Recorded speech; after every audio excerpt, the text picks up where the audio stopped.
Bom, vamos lá. Vamos entender algumas coisas rapidamente. Pontos importantes aqui para as nossas degustações e avanço nas nossas técnicas de degustação. Não esqueçam essa expressão, técnica de degustação. Toda vez que a gente usa uma expressão técnica, a gente está dizendo que é alguma coisa que se trabalha, que se evolui. Então, esse é um ponto relevante. Técnica envolve um avanço. Técnica envolve uma melhoria. Técnica envolve um processo de melhora. Então, esse é um ponto importante.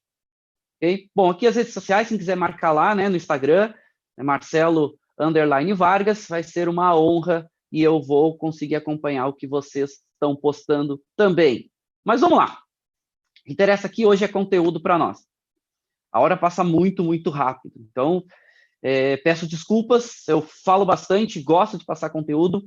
Eu entendo que para a gente aprender, a gente precisa passar bastante conteúdo. Conteúdo é relevante para aprendizado.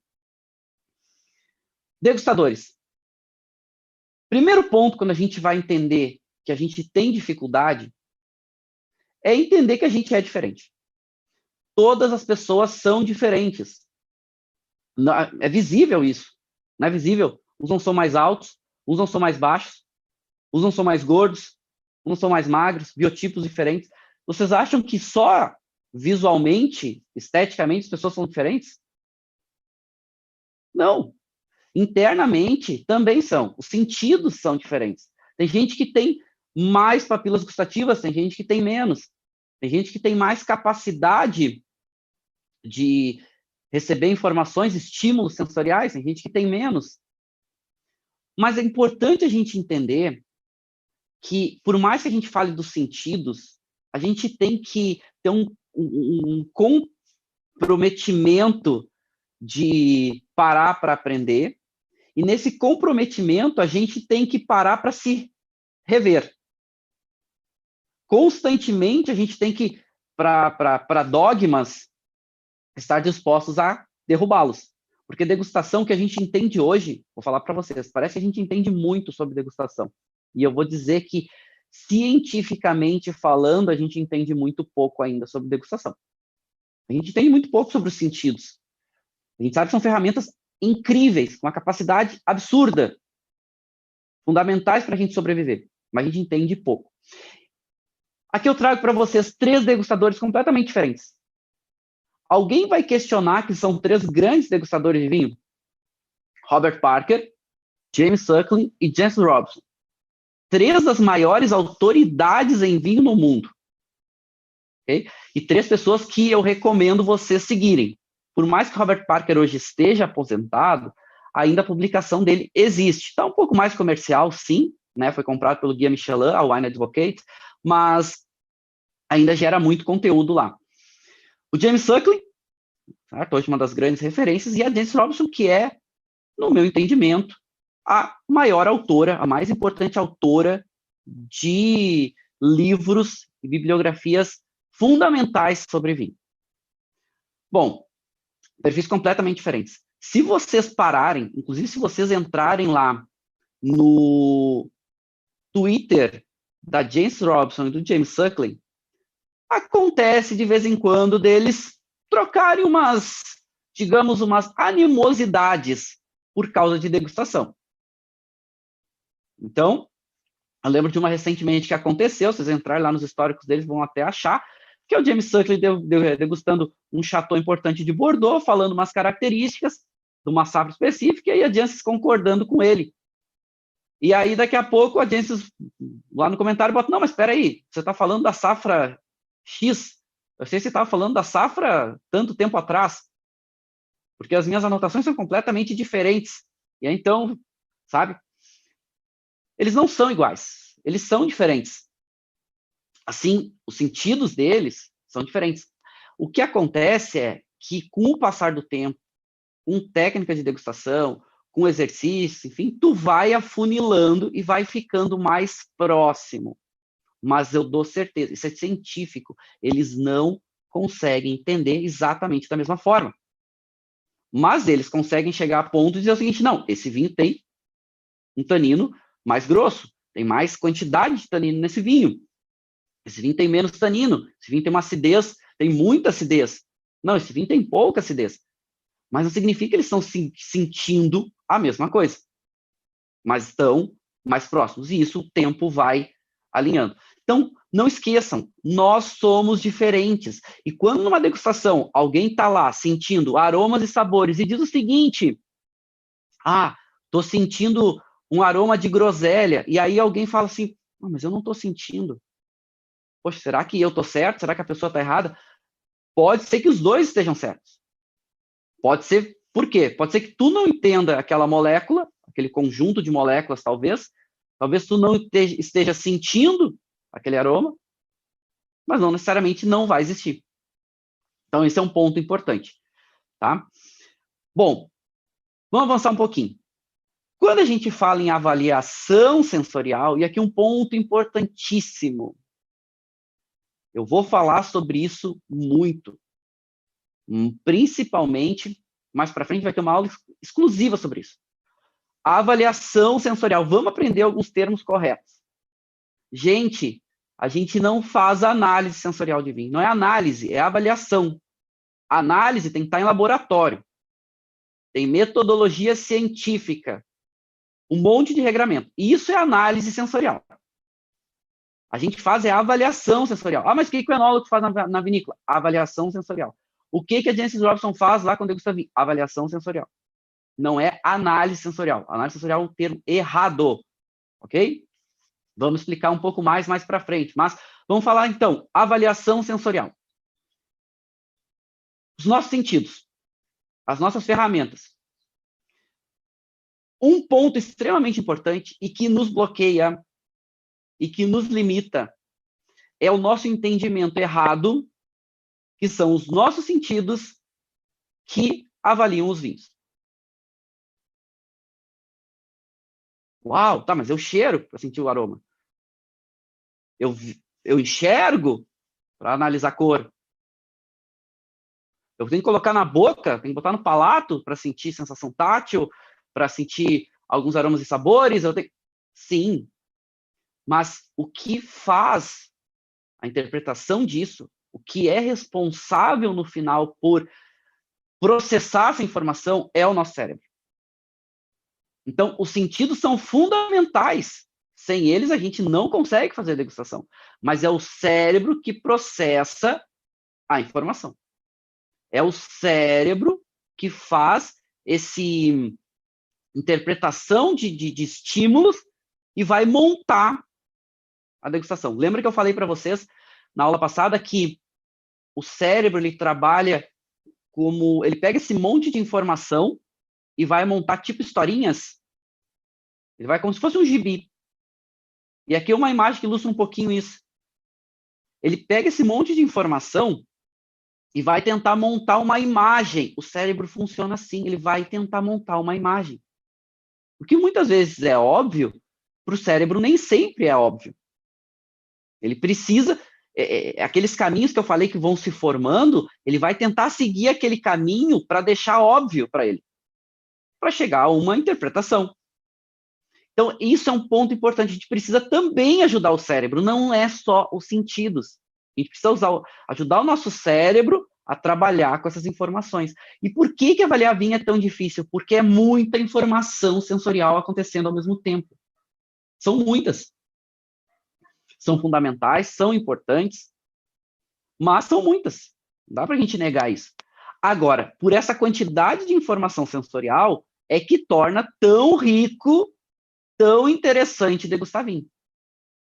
É por causa desse, realmente, esse explosão de características sensoriais que é tão rico.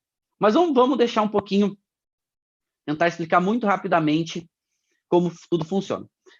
Tem um neurocientista chamado Gordon Shaffer, que escreveu um livro agora, em 2017, que foi um livro que está revolucionando o que a gente entende por degustação.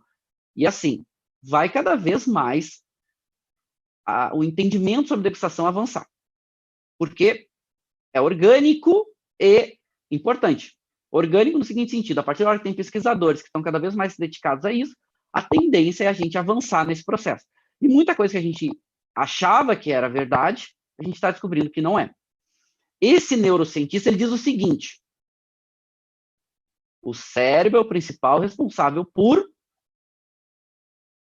montar a degustação dos vinhos. Os sentidos são condutores. Só que é muito complicado para o cérebro, porque a quantidade de informação ela é enorme.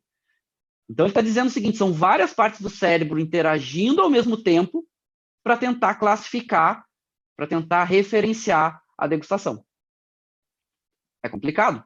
Então, é aroma, é sabor, é tudo acontecendo ao mesmo tempo. Quando tu coloca na boca que tu tem vários sentidos trabalhando ao mesmo tempo, então, se vocês prestarem atenção aqui, tu tem a parte que a gente tem um canal que nos liga aqui, né, na nossa boca, que aqui a gente vai ter os bulbos olfatórios, né, onde eles vão, são cílios que são responsáveis, são pequenos cíliozinhos responsáveis por pegar as moléculas e mandar a informação para o nosso cérebro sobre aromas e sabores.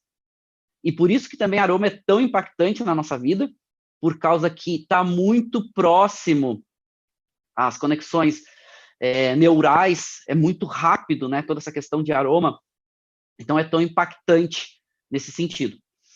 Bom, muita informação, então são muitas partes do cérebro trabalhando.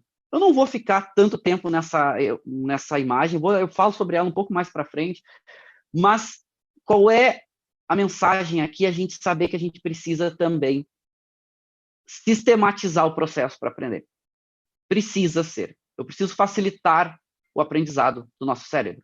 E quando eu falei para vocês na aula passada que eu tenho que processar a degustação por etapas, é importante. Só que também é antagônico. Porque, da mesma forma que eu tenho que processar a degustação por etapas, eu tenho que realizar e processar a degustação por etapas, eu preciso ir avançando a minha técnica para que eu consiga avaliar o vinho em menos goles, em menos cheiradas, né? Por quê? Porque a gente sabe que os sentidos também vão cansando. Então, é um equilíbrio que a gente vai achando com o passar do tempo. Lembra que eu falei para você sobre litragem? Não adianta. A gente tem que ter litragem. A gente vai ter que ir praticando para ir aprendendo. Vamos avançar um pouquinho. Para deixar a coisa um pouco mais clara, mas também difícil, o estímulo que vão gerar essas sensações, e aí os estímulos, sim, são captados pelos nossos sentidos, eles não são tão nítidos, eles não são tão definidos. Então, a gente tem estímulos em quantidades diferentes. Vamos lá, a gente tem estímulos em intensidades também diferentes, não só quantidades, mas em intensidades também diferentes. Então, mais do que aprender o que é cada estímulo, o cérebro tem que trabalhar e aprender qual é a quantidade de cada estímulo. A gente tem, na ciência, quando a gente faz pesquisa científica sobre vinho, a gente tem um termo que a gente chama de limiar de percepção. Limiar de percepção é quando tu tem determinado estímulo ou determinado elemento que os sentidos conseguem captar e tu consegue o cérebro perceber isso. Então, por exemplo, qual é a quantidade de moléculas, partículas por milhão de determinado aroma, de determinada cadeia de moléculas, determinadas moléculas, para te sentir aroma de rosas. Certo? Porque tem uma quantidade que é pequena que às vezes os nossos sentidos não captam. E aqui vai ter uma variação de pessoa para pessoa. Tem pessoas que são mais sensíveis e captam uma quantidade menor e já conseguem lidar com ela, ou seja, interpretá-la. Tem gente que não, tem gente que precisa se exercitar um pouco mais e precisa de uma quantidade um pouquinho maior para conseguir perceber. Sensações. Então, as sensações também não são uma receita pronta. Dizer assim, ok, eu cheirei um vinho, já tem aquela quantidade de aromas, automaticamente eu vou ter aquele determinado de aromas e sabores que eu vou estar entendendo, meu cérebro já sabe o que é, já vai classificar nas famílias aromáticas, já vai classificar nos aromas específicos. Não é bem assim. Bom, quando a gente fala de sensações, a gente também tem sensações muito pequenas, que a gente na literatura chama de microsensações. Ou seja, aquelas sensações que a gente ainda não consegue nem lidar bem com elas. Querem saber uma microsensação? umami. O gosto básico. O umami é um dos gostos básicos, né? 5 gostos básicos que a gente tem. O umami é um deles. O umami não é uma coisa fácil da gente entender. A gente entende ele dentro de um contexto. Quer ver a diferença? Quando eu tenho um outro gosto que é doçura, doçura é uma sensação extremamente fácil da gente captar e entender. É um gosto básico também. São só 5 gostos básicos. Eu estou dizendo que o umami é extremamente difícil, porque o nosso cérebro ainda não está acostumado. Nós, na evolução humana, a gente está muito pouco tempo lidando com o umami de forma de entendê-lo. É só um exemplo. Okay? Umami é glutamato monossódico, para quem está perguntando, né? O umami ele acontece em decorrência da degradação de proteínas. Então, ele é um gosto que remete um pouco assim, ele aparenta que tem um pouquinho, parece que tem um pouquinho de acidez, parece que ele é um pouco salgadinho, ele é um grande realçador de sabor, ele é muito comum em queijos envelhecidos, em carne curada, tomate, né, principalmente tomate seco, cogumelo, muito rico em umami. Então, o umami ele é muito, muito intenso e ele acentua características, principalmente de outros gostos. Né? Ele é um grande realçador de sabor, por isso que ele é tão usado. Por isso que ele é tão usado também nos temperos, no aginomoto, no miojo, aqueles temperinhos de macarrão instantâneo. Usa muito glutamato monossódico para realçar sabor. Né? Por isso que é tão, aquele pouquinho pó tem tanto sabor. Bom, e tem ainda, para mostrar o quanto é difícil, o que a gente chama de pseudo-sensações. Como o cérebro está processando várias informações, tentando montar a degustação, às vezes ele pega alguma coisa de alguma experiência passada que era parecido e ele automaticamente diz, bom, isso aqui eu lembro que eu já passei por isso aqui é determinada característica. Vou dar um exemplo. Prático, vinho. Quando a gente sente um aroma nos vinhos de fruta muito madura, geleia. Fruta sobremadura, geleia. Vamos falar de geleia. Geleia. Como é que é geleia? Vamos lá, vamos pegar. A gente pega a amora, coloca a cozinhar, bota um pouquinho d'água, bota a cozinhar, começa a ferver aquela fruta, aquela água, e tu vai botando açúcar. Então tu vai sentindo aquele aroma. Quando tu vai comer a geleia tá pronta, ela tem aquele aroma da fruta cozida, e quando tu prova, ela é extremamente doce. Ou umas mais, umas menos, ok. Mas geleia de amora tem aroma da fruta cozida, amora cozida, e tem doçura. O que acontece? O que o nosso cérebro faz, ou ele tenta fazer, e é normal quando a gente está menos acostumado, menos treinado.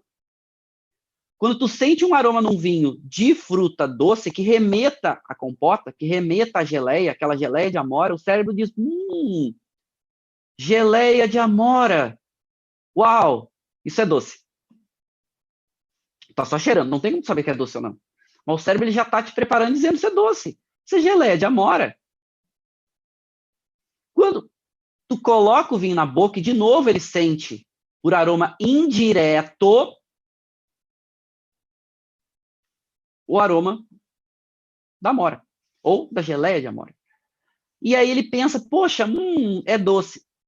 Não necessariamente é doce. Ele está fazendo uma armadilha, porque é uma pseudo-sensação. Aquela sensação de doçura ela não existe. Mas o cérebro montou, lembra que ele está montando a historinha? Ele está montando a imagem? Na imagem, quando ele tinha a informação de geleia de amora, ele buscou que era doce. E quando ele montou a tua imagem, é doce. Então é comum quando a gente pega vinhos que vêm de locais muito quentes, que tem esse aroma que remete a uma fruta sobremadura, que remete a uma geleia, porque também, vamos pensar, né? A fruta, quando ela é muito madura, ela também não é muito doce? Também tem isso, não é só a geleia. Tem esse processo também que acontece com a fruta no processo de amadurecimento. Ok? Bom, vamos lá. Então, os nossos sentidos, e aqui eu vou botar mais uma dificuldade no processo. Gente, calma. Falei para vocês que é difícil degustar, mas falei para vocês que é uma questão de prática. E assim, ó, eu sofri muito para aprender sobre degustação. Falei para vocês, não tenho vergonha de falar. Eu sofri muito para aprender sobre degustação. Eu queria que eu queria que alguns dos meus professores tivessem me dado alguns alertas que eu dou para os meus alunos hoje. Não significa que meus professores foram ruins. Pelo contrário, eu tive ótimos professores. Aprendo muito com eles até hoje, troco muita informação com eles até hoje. Mas eu queria que eles tivessem me dado algumas dicas importantes. Por exemplo, uma que eu vou dar para vocês, eu falo isso muito seguido. E eu falo isso para todos os meus alunos. Gente, quer aprender sobre vinho? Aprende a pensar. Não, aprender sobre vinho não é só decorar.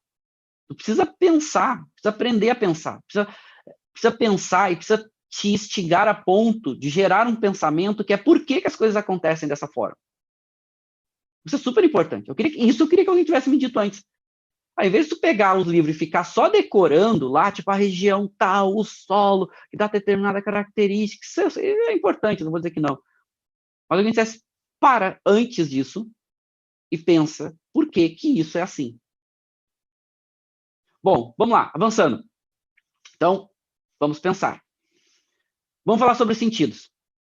5 sentidos, 5 ferramentas de captação desses estímulos para a gente transformar isso em sensações.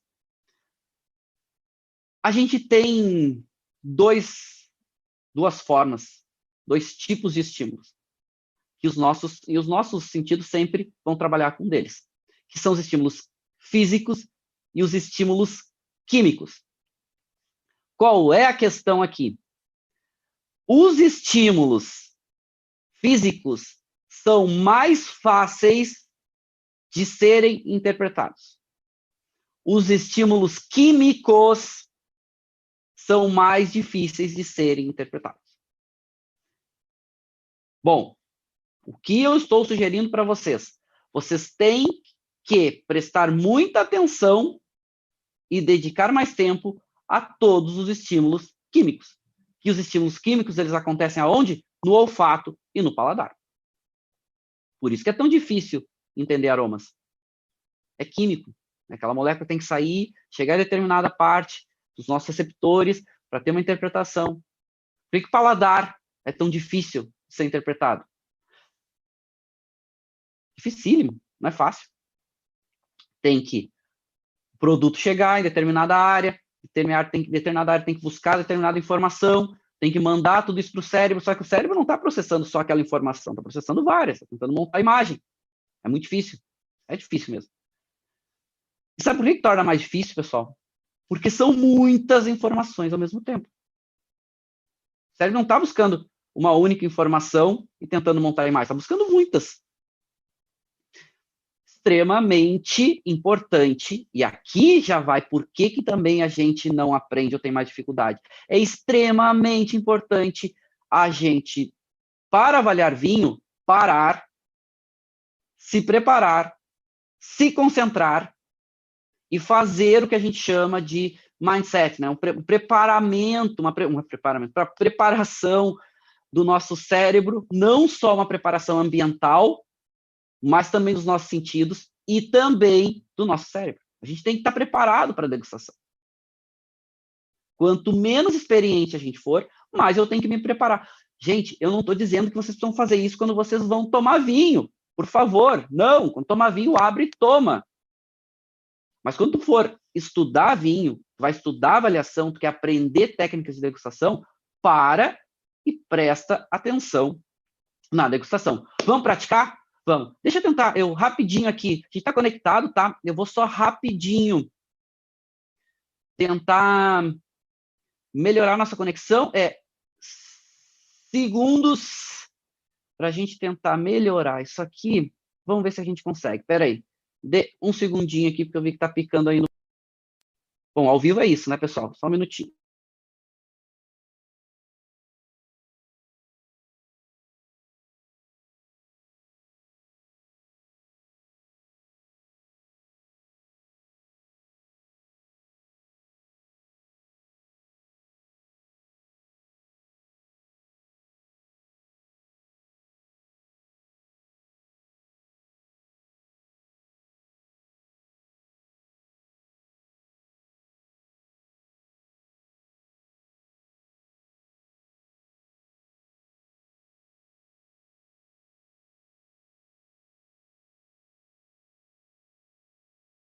Vamos lá, vamos ver se melhora, vamos ver se estabiliza um pouco mais a nossa conexão aqui. Bom, vamos lá, vamos para a prática. O que a gente vai degustar hoje? O que eu vou degustar? Bom, os exercícios que a gente vai fazer, vocês podem fazer com qualquer vinho tinto aí. Se tiver um vinho quanto mais parecido, melhor. Ok? Vamos dizer, mas não é o mesmo vinho, enfim, dá para fazer? Dá para fazer. Nós vamos praticar e vocês vão ver. Quem tiver, Casa del Diablo, Cabernet Sauvignon 2018 é o que eu vou provar. Eu vou abrir aqui agora para a gente ver como está esse vinho e nós começarmos a praticar. Bom, pessoal, quem não tem aí, enquanto eu abro o vinho, um copinho de descarte, obrigatório, guardanapinhos brancos ou paninho branco, fundamental, taça e um copo com água. Super importante. E quem já está aí, já está preparado, pode ir tomando água, vamos hidratando, vamos preparando nosso sentido.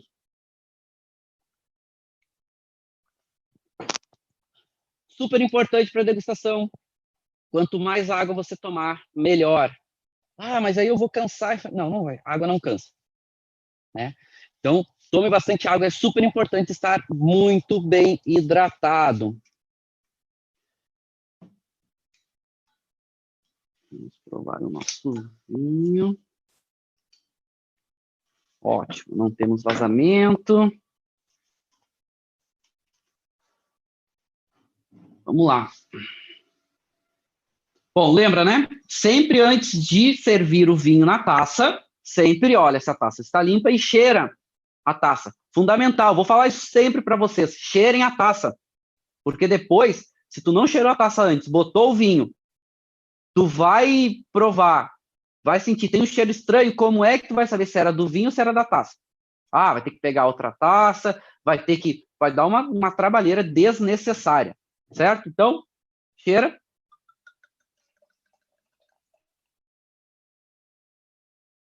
Para a gente ver se o nosso vinho não está com problema. Não, bem saudável. Bom, Cabernet Sauvignon por quê? Eu gosto, quando eu falo sobre vinhos, eu gosto de fazer várias analogias, já que a gente estava falando que a gente tem que aprender a pensar, etc. Eu gosto de fazer várias comparações. Então, essa semana, a gente passou lá na nossa comunidade, a gente passou falando sobre Cabernet Sauvignon. E sempre fazendo a referência de Cabernet Sauvignon e degustação. Cabernet Sauvignon e perfil sensorial. Cabernet Sauvignon e características organolépticas. Por isso que a gente está degustando Cabernet Sauvignon. Então, quem não ouviu as aulas, pode entrar lá. Tem várias informações que dão base para nossa degustação hoje. Então, primeiro ponto, vamos lá, já na nossa parte visual, para a gente já começar a analisar o nosso vinho. Então, bastante luz, sempre importante, então um ambiente bem claro. Sempre importante ter um fundo branco para dar a nossa base. Então, visualmente, é um vinho que tem média intensidade de cor. É um vinho que tem uma cor e tonalidade, é um vermelho, rubi bem vivo. Bastante brilho, não tem nada de sedimento. Bastante... realmente bem brilhoso. Visualmente super bonito. É bonito. O consumidor, gente, não estou falando de brilho, etc. O consumidor gosta disso. Não estou dizendo que é melhor ou que é pior. Inclusive, vinhos hoje que não são não filtrados têm a tendência a ter um pouco mais de borra, resíduos e alguns outros elementos ali, e que podem ser ótimos vinhos. O consumidor ele gosta do vinho mais brilhoso. Eu, particularmente, eu sou bem eclético. Eu gosto de vinho, quanto melhor o vinho, mais eu gosto. Bom, aroma. Primeiro, sem agitar a taça, leva a taça ao nariz. Inala devagar e longo. Né? Lembra, não aquelas cheiradas tão intensas. Então, devagar e longo para a gente buscando mais informações sensoriais. Legal. Primeiro, sem agitar a taça, por quê? Lembrando, o álcool é o elemento mais volátil, ou um dos mais voláteis. Se o vinho é muito alcoólico e eu agitei a taça primeiro e fui cheirar, se tem muito álcool, o álcool vai impactar direto e vai começar a irritar minhas mucosas, e aí vou ficando mais cansado. E também, às vezes algumas moléculas que são mais delicadas, que são moléculas de aromas que a gente, quando tem muito álcool junto, tem mais outros elementos voláteis, a gente não consegue perceber. Então, primeiro, sem agitar.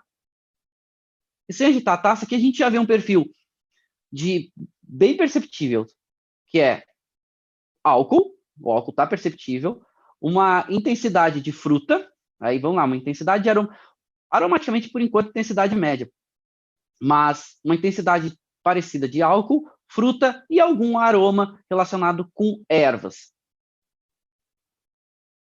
Esses são os elementos que aparecem no primeiro momento. Agora a gente vai agitar.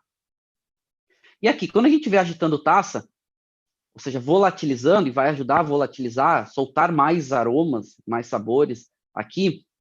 E eu vou falar um pouco mais para frente também sobre aromas e sabores, a diferença, né? Odor, aroma, sabor.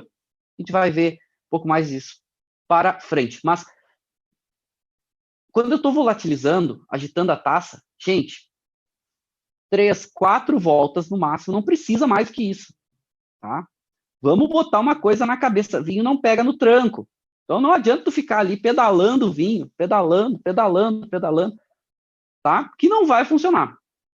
Pode deixar um pouquinho mais volátil, pode perder algumas características aromáticas, enfim. Então quando tu agita aqui 3, 4 voltas é suficiente, leva tação, nariz e inala. E aí tu já percebe como mudou o perfil. Além dele ficar mais intenso, ele estava com uma intensidade antes sem agitar de média, descendo um pouco, aqui ela já ficou numa intensidade de média para muito. Ou seja, o vinho já ficou bem mais volátil. E salienta bastante o perfil aromático relacionado com fruta. A fruta ficou mais evidente e até um perfil relacionado com alguma coisinha de especiaria, alguma coisinha de, talvez, da madeira. Interessante. A erva, como é super presente, um aroma um pouco mais herbáceo, que lembra alguma coisinha de uma erva seca, uma erva que está secando, não é aquela erva completamente seca. Legal, um perfil aromático bem interessante. Eu sempre gosto de pensar o seguinte, quando a gente cheira um vinho e dá vontade da gente provar, bom, tem uma coisa, né?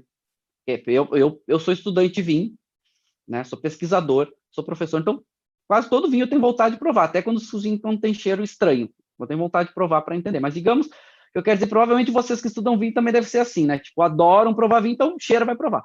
Mas, de modo geral, quando tem aromas positivos que dá vontade de tomar o vinho, não só entender, quando dá vontade de tomar, é positivo. Dizer, opa, interessante, só aromas positivos, aromas interessantes, aromas que a gente gosta. Então, esse sempre é um alerta interessante. Então, aqui é um vinho que tem um perfil, então, uma intensidade de aroma média, subindo um pouquinho, agora que está volatilizando, e bastante esse perfil da fruta. E interessante, por mais que a gente esteja volatilizando, o álcool continua aparecendo, mas parece que o perfil aromático está um pouquinho mais equilibrado, né? O álcool já não está destoando tanto aqui, agitando a taça, volatilizando. Bom, vamos botar na boca, vamos provar. Importante, então, primeiro, passem água, vão dar uma hidratada na boca, vamos limpar um pouco o palato.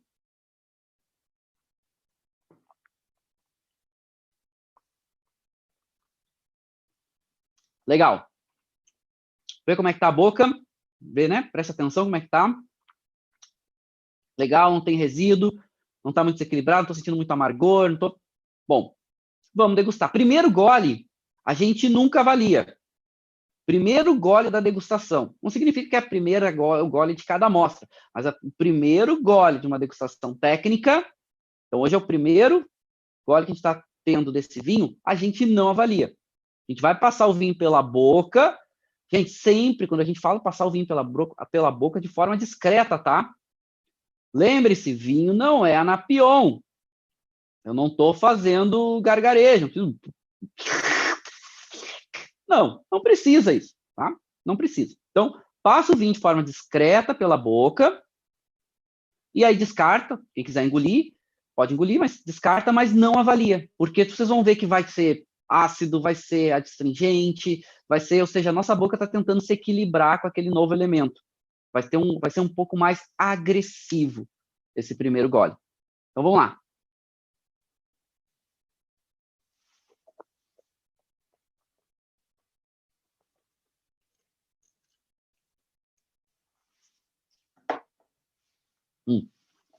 O copo do lado.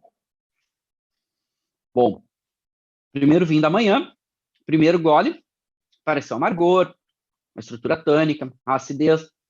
Então, minha boca tá salivando, tá tentando tirar um pouco essa astringência presente, tá tentando se equilibrar. Mas, ó, já passou. Parece agora um primeiro ataque foi extremamente agressivo. Agora a boca já tá estabilizando. Parece que eu tô com vontade de provar de novo. Agora eu começo a avaliar. Se vocês ficaram com muito amargor, com muita astringência na boca, se alguma coisa está incomodando, faz de novo. Passa o vinho pela boca de forma discreta e descarta. A gente faz isso umas 2 vezes, 3 vezes no máximo. Por quê? Porque também, lembra que nossos sentidos vão cansando. Então, não é quanto mais eu vou passando vinho pela boca, mais eu vou ficar preparado para a degustação. Não. Então, vamos lá. Agora a gente vai começar a prestar atenção. Eu gosto de, no começo, prestar atenção em 3 etapas. Primeiro, as partes táteis, as partes estruturais, depois as partes de aromas e sabores, e depois persistência final. Hoje, eu faço isso tudo num gole, ou quase tudo quando o vinho, às vezes é muito complexo, enfim, em 2 goles com certeza. Mas no começo, vocês têm que ir praticando. Só limpar aqui um pouquinho. Bom, tem que ir praticando. Então, eu gosto de pensar assim. Agora, vamos prestar atenção, a gente está começando, então vamos prestar atenção nos principais elementos. O que é importante a gente prestar atenção? Em tudo? Sim, em tudo. Mas vamos pegar pontos mais importantes, que é um vinho, Cabernet Sauvignon. Cabernet Sauvignon a gente falou durante a semana, tem a tendência a ter um pouco mais de tanino, tem a tendência a ter um pouco mais de acidez, tem a tendência de ter um caráter de fruta que remete aí a frutas pretas, às vezes um pouco de frutas vermelhas, mas predominando frutas pretas, às vezes amora, uma cereja preta, às vezes nota de cassis, se dá bem com madeira. Bom, a gente não sabe, teoricamente, que vinho a gente está degustando. E não sabe como esse vinho foi feito se a gente não pesquisou anteriormente. A gente tem que focar nas características sensoriais. A gente também vai falar mais para frente sobre degustação às cegas, o quanto é importante. Por enquanto, a gente ainda está evoluindo, a gente pode degustar as claras, mas depois a gente vai avançando e vamos falar um pouco mais sobre isso. Bom, vou provar agora e vou prestar atenção nesses elementos. Primeiro, tanino, acidez, depois, caráter, junto, né? Eu posso falar sobre álcool também é um ponto importante aqui, até porque aromaticamente a gente já sentiu que ele tinha um teor de álcool interessante. Depois, aromas e, por final, persistência. Vamos lá?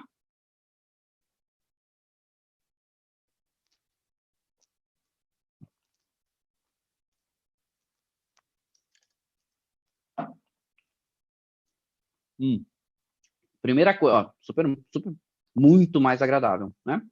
Primeiro, acidez média para muita. Entre média e muita, subindo. Boca saliva bastante salivação.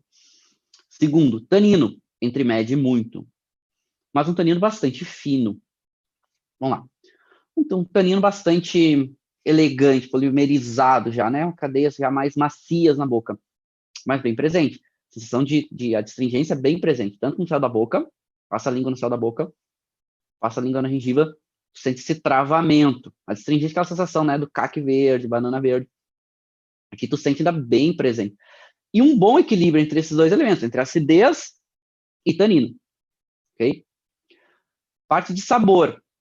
Álcool. O álcool aparece na boca. Tu sente ele esquentar um pouquinho, mas eu até achei que ele ia aparecer um pouco mais naquele primeiro aroma que a gente sentiu na taça, que o álcool veio muito. Aqui o álcool está equilibrado com os elementos. O álcool também está entre médio e muito, né? Até classificar ele um pouquinho mais para médio, mas muito equilibrado. O álcool não se sobressai aos demais elementos. Esse é um ponto importante. Características de sabor. Em boca, tem o perfil da fruta madura mais presente. Dessa fruta, já indo uma fruta preta, uma cereja preta, até uma nota de cassis aparece aqui. Parece bastante essa nota da erva. A erva já é uma erva também um pouco mais seca, né? Remete a alguma coisa, quase a uma sálvia, quase a um tomilho seco.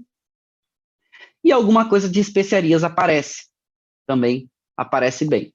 E a persistência, ele não é um vinho com uma persistência tão longa, é uma persistência média, mas é um vinho com um final bastante agradável.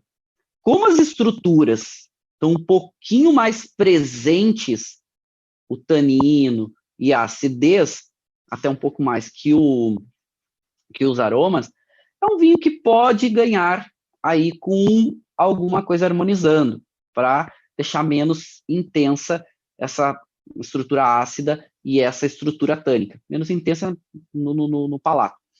Mas um vinho interessante. É um vinho que, aliás, eles são famosos, o Construtor é famoso pela sua consistência na produção.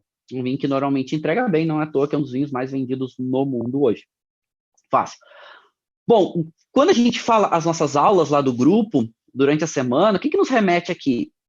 A um vinho, com certeza, que vem de uma uva produzida num local um pouco mais quente. Por quê? Não tão quente, porque a gente não está sentindo aquelas compotas presentes de fruta sobremadura, nem de frutas cozidas, nem... Não, mas a fruta, ela é madura. Então, ela vem de um local que amadureceu bem. Cabernet Sauvignon já precisa de um local um pouco mais moderadamente quente ou quente para amadurecer bem. Essa nota herbácea é uma nota agradável, que é essas notas normalmente decorrentes das pirazinas e suas transformações. A gente também vai falar disso mais para frente. Mas não tá aquele herbáceo que parece que tu, né, comeu um pedaço de alguma coisa verde, né, aquele pimentão verde, né, não. Então também significa que teve esse amadurecimento um local um pouco mais quente e melhor, um amadurecimento bem feito, né, colheram a uva em um bom momento. E as características de Cabernet Sauvignon bem evidente, a estrutura tânica, a acidez, o perfil de aromas, interessante, bom vinho para a gente praticar, certo? Bom, pessoal, a hora correu muito e acho que foi legal o nosso encontro, acho que foi bacana, deu para a gente falar algumas coisas, para a gente praticar algumas coisas.